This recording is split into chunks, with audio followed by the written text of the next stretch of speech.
Thank you. My first point is actually just a reflection that this really important project obviously involves demolition of a lot of 1960s, 70s housing.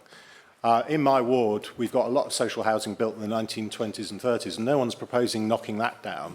And I do hope that the quality of what is built to replace the 1960s and 70s housing that is demolished is of a higher standard and will actually, is not built to last for 30 or 40 years, but is actually built to last for the long term, because we can't keep knocking down more recent built houses while our much older houses aren't retrofitted and aren't renewed where they need to be.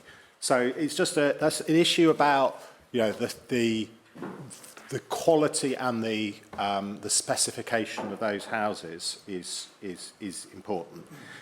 Secondly, then, is the mix between affordable housing and the rest. So we're talking about, of the new housing, 16.08% as affordable, which is below the BCC target.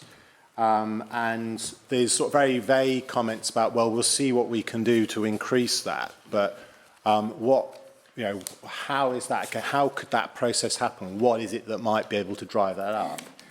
And then secondly, within that, if you look at the Birmingham Housing Strategy 2023 to 2028, and look at the central district, which I would presume this sits well within, it talks about a mix, a need for 1,178 affordable homes, of which 79% need to be socially rented and 21 low cost.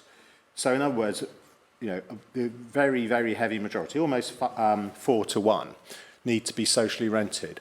So of the 16.1% that is going to be affordable, what proportion of that will be of new houses? What proportion of that will be socially rented? Does it match the target in the Birmingham Housing Strategy?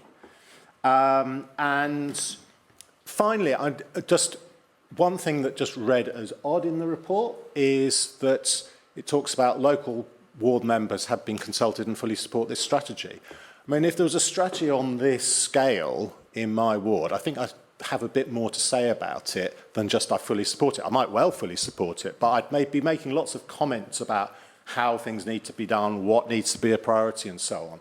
And to not see anything like that from the ward members just strikes me as odd. So was that all they had to say, or did they have more comments to make when they were consulted about it? Thank you. Okay.